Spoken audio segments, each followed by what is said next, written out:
Hello, everyone. This is Rick with the Cyber Pro podcast, where industry leaders share their insights. It's 5 questions-ish in about 9 minutes because hackers never sleep. First question for you.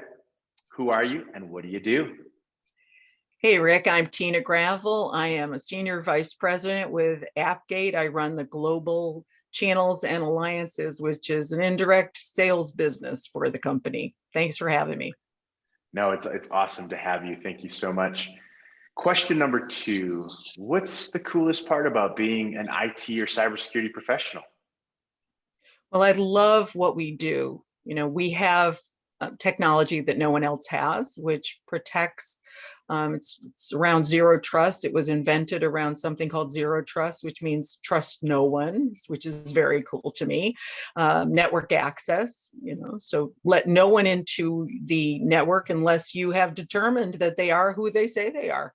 What's cooler than that, right? And what's interesting is that many of these breaches that we read about, it just kind of kills me because I know that in many cases we could have prevented them. And so I feel like I could be, some kind of a superhero if I could have gotten in there in time, No, that's amazing. And I'm sure you'll talk about it here in a little bit, the Zero Trust model. If not, I'll make sure to ask it before the end of this podcast. But let's jump to question number 3. Cybersecurity is a top concern. That quote cannot be more apparent in today's world. But what does that mean to you? Oh gosh, that means everything. I mean, to my mind, we're not fighting wars anymore with guns. I think we're really fighting a war over the network. We know that nation states are coming at us with all kinds of different weapons, and these are weapons that are created in large buildings with thousands upon thousands of people trying to attack us. It's a very different kind of arms race than we've ever seen before. So that's the thing that sort of keeps me up at night. And this is not just about businesses, big companies. This is about little companies. This is about us at home. This is about our parents and our children. And it's just, it's all encompassing. It couldn't be more important. Question number 4, what piece of insight do you want to share with your peers? Well, if you haven't been involved with Xero Trust, this is a concept that's been around for at least 10 years. Get yourself educated in it. It's really it's a number of principles. It's not a product necessarily, or, we used to call it a construct. It could be called that, but it's a number of items that you need to consider when designing a security posture. And if you don't know about it, educate yourself. It's probably the biggest thing right now in the market. It's not a buzzword, though. It's real, and it's very, very helpful. It's around not trusting anybody. It's around the concept of least privilege, meaning once you know that the people are whom they say they are, you still don't have to give access to everybody for everything. That whole idea about opening up the network to everyone just because they're trusted makes no sense. So stop that right now. And then once you do let people in to the things they need to see and use, make sure you audit everything everyone is doing. So those 3 basic concepts: trust no one, concept of least privilege, and track everything. These things are basic, and they should be followed by everyone. So I'm going to ask an add-on question, because I think the discussion around Zero Trust is really important, especially as we see these new compliance rules and the various regulatory rules that we have coming down the pipes, including the CMMC things. I would love to hear your take on what's one of the biggest reasons people are afraid to implement a Zero Trust strategy. I think that they hear Zero Trust, they hear this idea of trust no one, and they think, how am I ever going to implement this? It sounds like boil the ocean to them.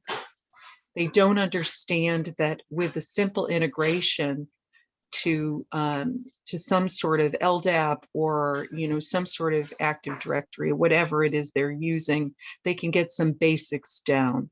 They don't have to reinvent the wheel or look at their entire company with a microscope. They can do some basic things right away.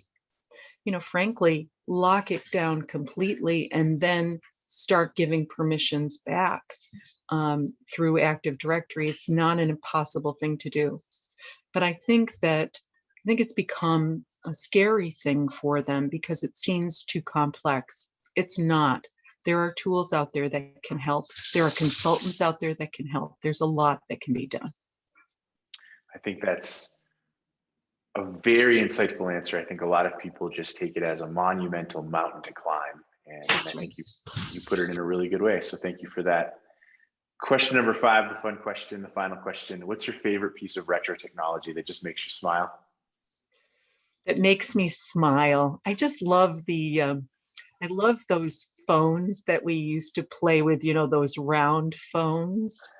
I don't know that you are old enough to know about these, but when I was a preteen, I got my first phone in my room, and it was a Christmas present, and it was to be plugged in, to the wall like the Ethernet, and it was actually round. It was a round like circle, and you'd pick it up and put it in your ear. And so to me, these creative wired phones crack me up. They really do. I just find them kind of cute and fun. When I see somebody has an old-fashioned phone. The other thing that's what really interesting about these phones that were made by the original Baby Bells, they're indestructible. You can do anything to them, including this round phone that I still have. You can do anything to them and they will never break. So as with the mouse pads we still can't get rid of and cannot destruct, these phones will be around when we're gone. That's all there'll be. The Mad Max, or if you ever watch The Handmaid's Tale, what they'll have in the future is mouse pads, the landline phones, and cockroaches, which is disgusting but true. Oh, that's amazing. Thank you so much for sharing that. I always laugh because recently, within the last 2 or 3 years, I've seen those type of phones come out that you can plug your cell phone in to give you the feel that you're talking on one of those old landlines. So funny. So yeah, funny. So they're fun. Every now and then when I'm in a silly mood, I'll pick up a shoe or something and I'll go, hello, like, are you listening to me? Like, listen to me, well, thank Anyway, you so much. This was great having you on the Cyber Pro podcast. wonderful to be here. Thanks for the invite.